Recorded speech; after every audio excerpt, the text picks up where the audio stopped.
Call the meeting to order. The meeting for October the 12th, 2020, at approximately 6 p.m. is now in session. Would everyone please rise for the Pledge of Allegiance to the flag led by Councilperson Becker? I pledge allegiance to the flag of the United States of America and to the republic for which it stands, one nation, under God, indivisible, with liberty and justice for all.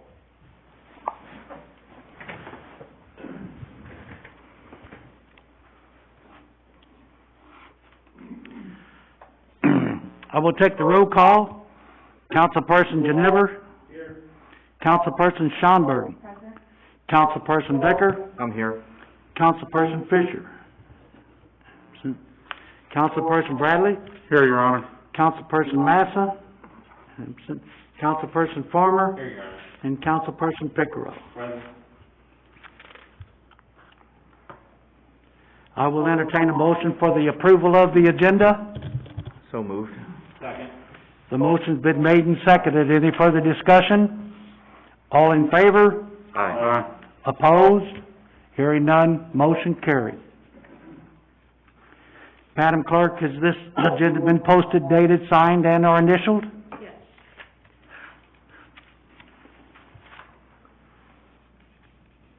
New business. We have the FY 3.31-2020 audit presentation.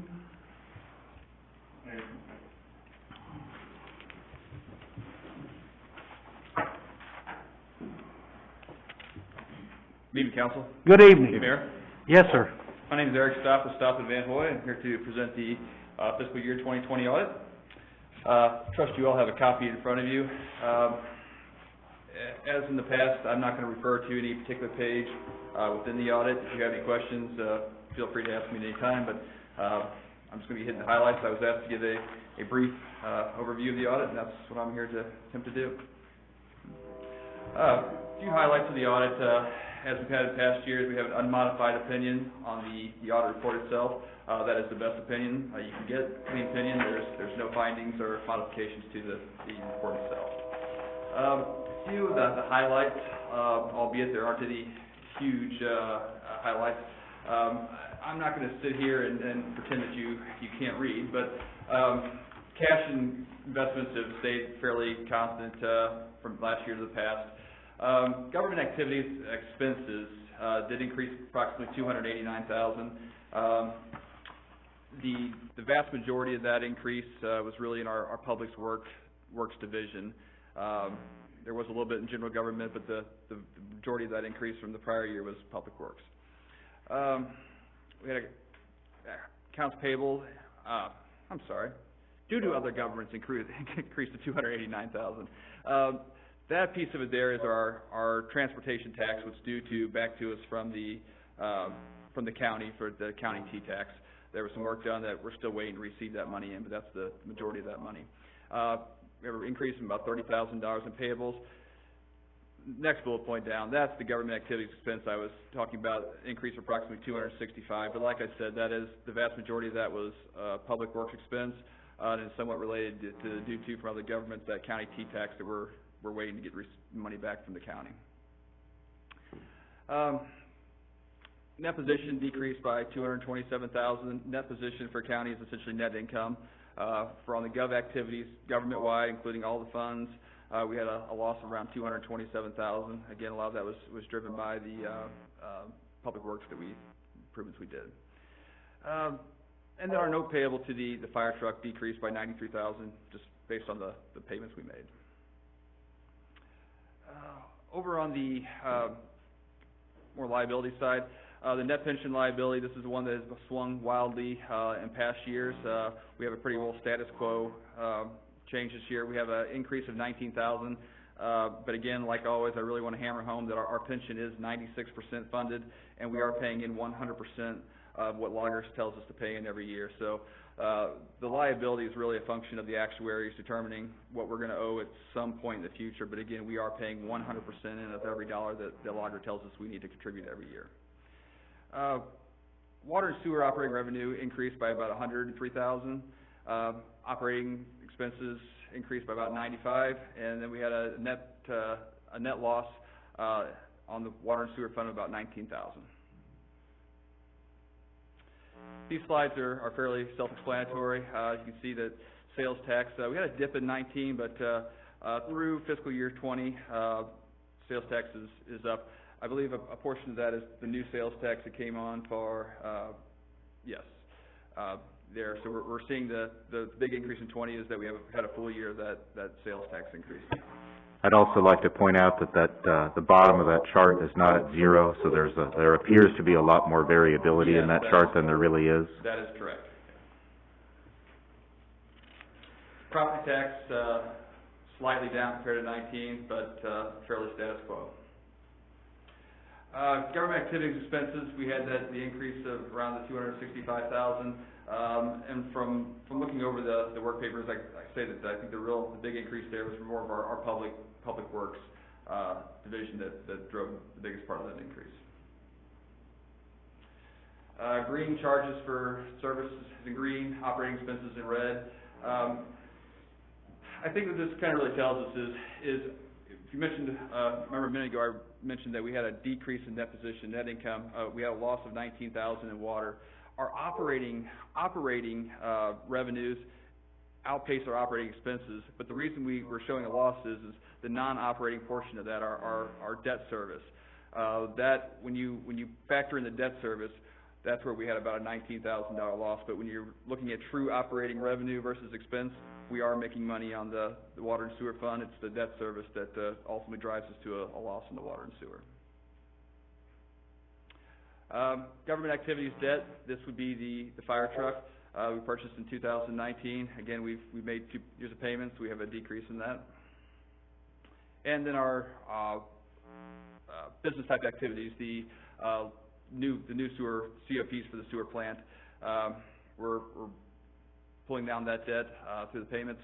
And I believe there is talk that those debts are COPs are going to be potentially refinanced here in the next coming months. Pension liability, again, like I said, this is something that's swung wildly in the past.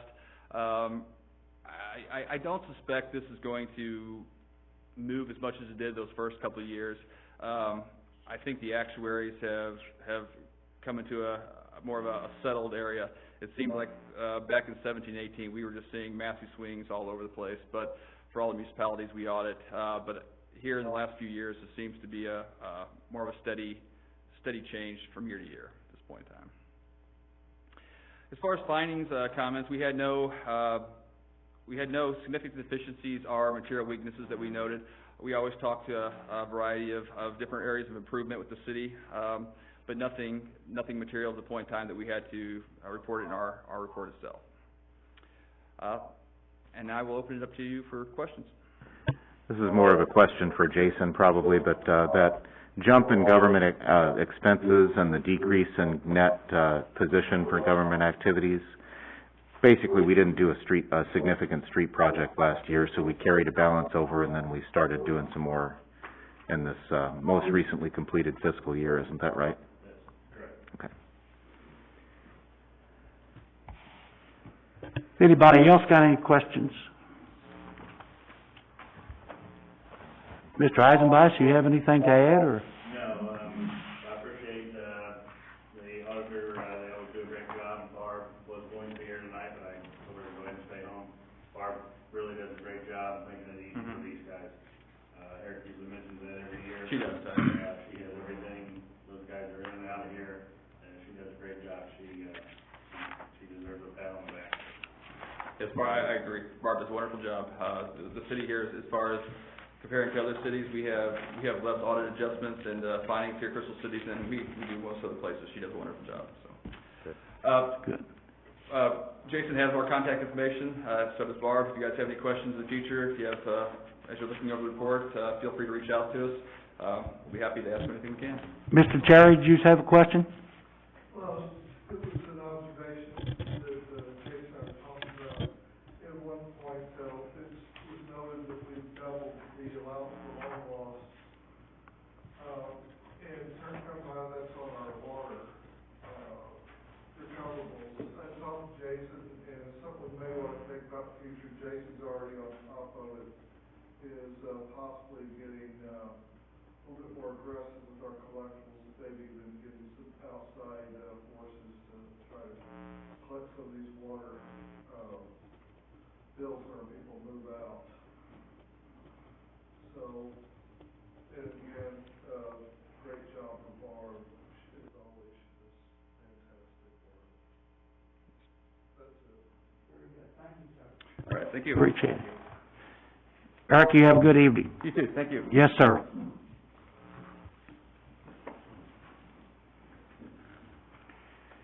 Police Chief. Chief Helms? Good evening, Mayor and Council. Good evening.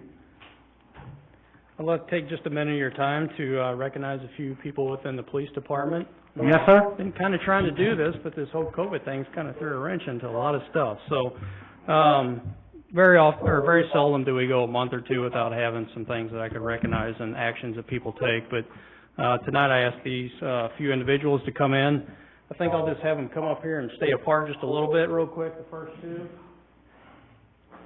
James Rogers.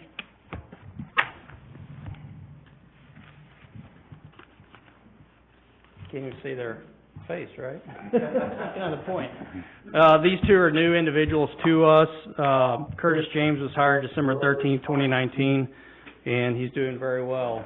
He always displays a positive attitude, and he's come on the team and shown a strong desire to learn to be a good policeman. I always like to bring the new policemen and women to you, just so you can put a face with a name. I always try to do that. We still can. Right. So, you can show me your face real quick, show me your face. So he's doing well, we're glad to have him, he's doing a great job. Second guy here is Patrolman Chris Rogers. We hired Chris June 27th, 2020. He brought over 10 years of experience to our department, significant amount of investigative experience. He is certified through, getting ready to be recertified, but originally certified as an accident reconstructionist through the Missouri Highway Patrol. So he brings some tools to our team that is going to be very helpful. He does a great job, good investigator and a very thorough policeman. So again, he has good work ethic, good attitude, glad to have him. So that's Chris Rogers. Thank you, guys. Gentlemen, welcome aboard. Next up would be Sergeant Wesley Besor, but he is not here. I think that a couple of letters may got dropped in your packet at some point. There's just a tad bit of confusion, but I think you might have saw that. Wesley Besor was going to be recognized for receiving 2 letters of commendation. The first was for assisting in the apprehension of a criminal suspect, one in connection to a quadruple shooting in Arkansas. He assisted Missouri Highway Patrol on Interstate 55 and was able to spike the vehicle, subsequently bringing this subject into custody. So, very dangerous individual. Not too long after that, he was called to a robbery in progress and confronted an armed suspect there, been holding a lady in our town hostage. I think you probably heard about that. And he went directly to the suspect and was able to take that suspect into custody at gunpoint.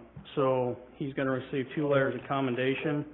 And he also is receiving his 20-year star. You'll notice on our uniforms here that we wear stars. Those are increments of 5 years. So when you get 5 years, you get a star. 10 years, you get 2 stars, etc. So Wes has been with us for 20 years now.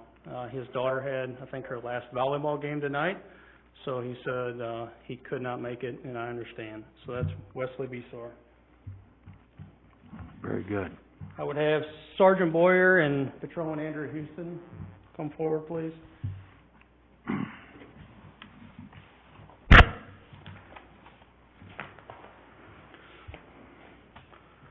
These 2 guys were recently recognized and received an award of excellence by the Crisis Intervention Team of Jefferson County at an annual CIT banquet that they have at the Elks for their outstanding work in the area of helping those in mental crisis. Both of these guys went above and beyond, and they have a strong communication skills. These 2 here, they're good at talking to people, and they do a good job at it. So I do not nominate them. They're nominated from the outside by mental health workers. And I just took a couple of sentences out of each nomination that was sent to me. The first one's addressing Sergeant Boyer, and I'm not going to go through the whole thing, but it says the individual, meaning the person he was helping, stated during a meeting that Boyer really gets me, and I rarely have someone spend time getting to know me. Tell him thank you for that. Sergeant Boyer also bought this individual food, soda, and water. When Sergeant Boyer found out this individual was offered a bed at an inpatient substance use treatment facility in Farmington, he immediately said he would get him there and came in on his day off to provide transportation to this individual to get the help needed. So, great job, Sergeant Boyer, going above and beyond.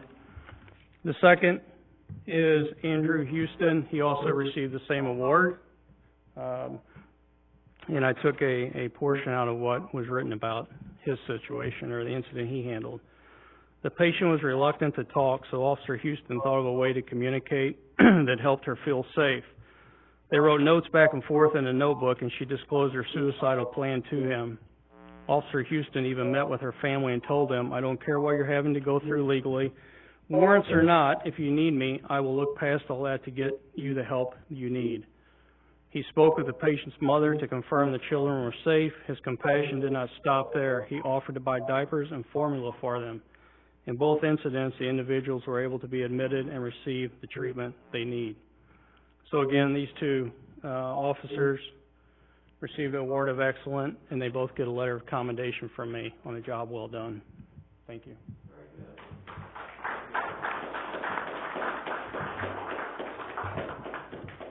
Captain Mike Pruno, please. I'm forgetting about here. Obviously, you all know Captain Mike Pruno, but I mentioned earlier that on 5-year increments we get stars, and that's a pretty big deal to a policeman. And recently I had the pleasure of handing him his 25-year stars. Wow. So, Captain Pruno is being presented with his 25-year Star of Service. Captain Pruno has served the city of Crystal City for the past 25 years. Captain Pruno has served as a patrolman, school resource officer, narcotics detective, Crystal City detective, St. Louis Major Case Squad investigator, and captain of police for at least the last 5 years under my command. He does a great job on a daily basis for this police department. He does a great job for this city. He's got a lot of leadership skills and a lot of knowledge. Communication is also his strength, and he just does a great job for our city. So normally I would give them the stars, but I didn't know if we were ever going to have a little meeting, so he's got his stars. So thank you, Captain Mike Pruno. It's been a pleasure working for the city. I didn't know that. I've been here for 25 years, so appreciate you guys having us and taking care of us, so. I definitely remember when you came on board there, Mr. Pruno. Yeah, so. We met at a baseball game, if you remember. Yeah. Congratulations, gentlemen. Some things never change. Also, real briefly, I received my 25-year star, so I pinned myself. That's already on me. I've spent the last 23 years here at Crystal City, and before that I spent a little over 2 years at Jefferson County Sheriff's Department under the command of Glenn Boyer. He gave me the opportunity to get in policing, and he's still one of our Crystal City residents, as we all know. So I've served in many roles. I won't bore you with that, but it's been a pleasure and an honor to be here for 23 years. And we got a great police department, and I take a lot of pride in getting to lead these people. They do a really good job day in and day out. So thank you on my behalf. Last but not least, I would ask Patrolman Jack Montgomery to come forward.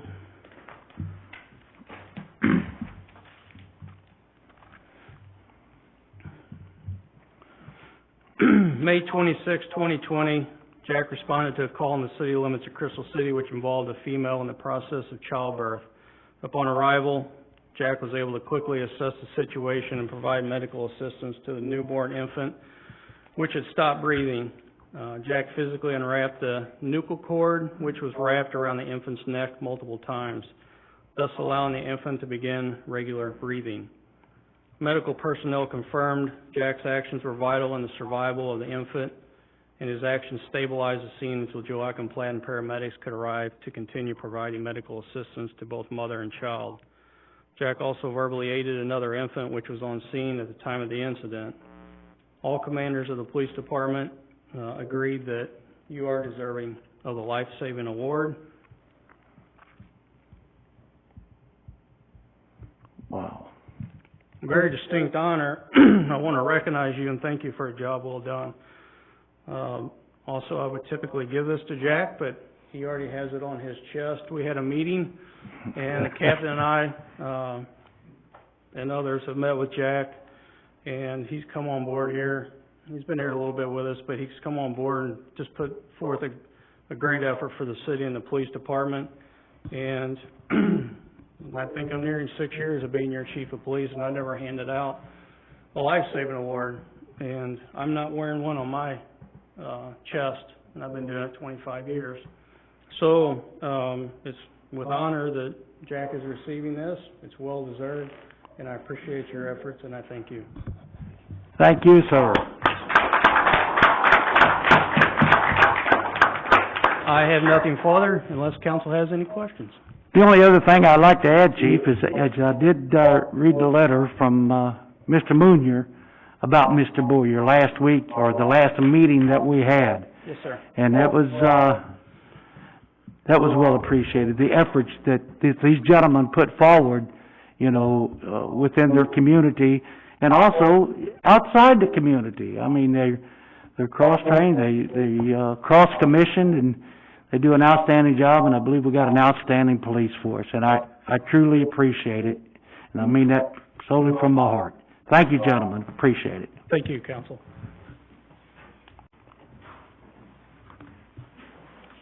Mayor, should we back up and get approval of the audit? Yes, sir?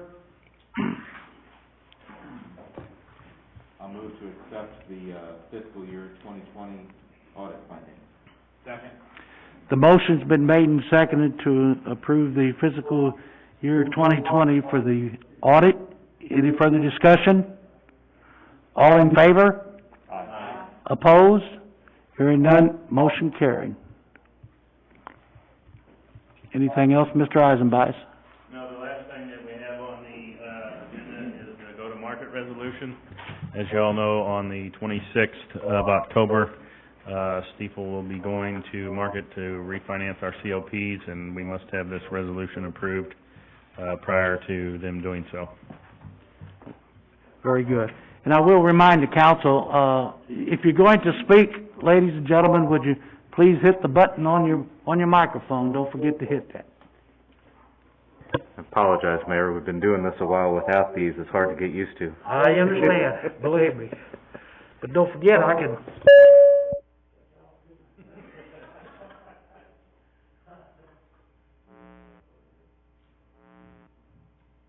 Just a motion on the resolution. So, this is gonna seem kind of anticlimactic to anybody who's watching from home, but we've had extensive discussions about this, and there's not really too much else to discuss unless anybody has any further thoughts. So I'll make a motion to adopt this resolution dated October 12th, 2020, declaring the intent of the City of Crystal City to deliver refunding and improvement certificates of participation, and authorizing and approving certain actions in connection therewith. Second. The motion's been made and seconded. Any further discussion? All in favor? Aye. Opposed? Hearing none, motion carried. And it's a resolution, I do not have to poll the council. Correct. Anything else, Mr. Eisenbeis? No, sir. I will go to the round table. Councilperson Picarella? I don't have anything. Councilperson Schoenberg? No, sir. Councilperson Becker? No, sir, except to echo your comments about our police force. I think the high quality of the police department that we have here in town is one of the things that makes living in Crystal City pretty special. That's all I have. Thank you, sir. Councilperson Ginever? I don't have anything. Councilperson Farmer? I have nothing, Your Honor. Councilperson Bradley? No, sir, I have nothing. Chief Helms? No, sir. And Mr. Cherry? Mr. Eisenbeis? The only thing I have is we will have another meeting on the 26th of October. It will be a pretty lengthy meeting. We do have a show cause hearing on a piece of property. We will have the Stiefel will be here, as well as the bond counsel, so there will be somewhat lengthy. That's kind of why we had this meeting on top of needing to, do the resolution. They're moving right along on the new Public Works Complex. I don't know if you've had a chance to drive by there. I think they probably dang near finished the salt dome today, with the exception of the back piece. They were there starting on the kennel, footings today. The Bloomsdale Excavating will be here, I believe, Thursday and Friday, doing the sewer manhole drop on the, south end of the property, so the road will be closed for a period of time I think from Center Street to right there towards the end, where you can make a right to the cemetery or left to go towards the dump. So we're making progress down there. They have to saw cut, drop into that manhole. It's like, I think, 8-10 feet deep, so we contracted that out. The guys have been doing most of the site work, manholes, stormwater, sewer lining, or sewer pipes ourselves, but that's a little deeper than we're comfortable with. So, if you haven't been down there, check it out. We're moving right along. That's all I had. Very good. Madam Clerk, do you have anything? I will entertain a motion to adjourn. So moved. Motion's been made and seconded. Any further discussion? All in favor? Aye. Opposed? Hearing none, motion carried. We are adjourned.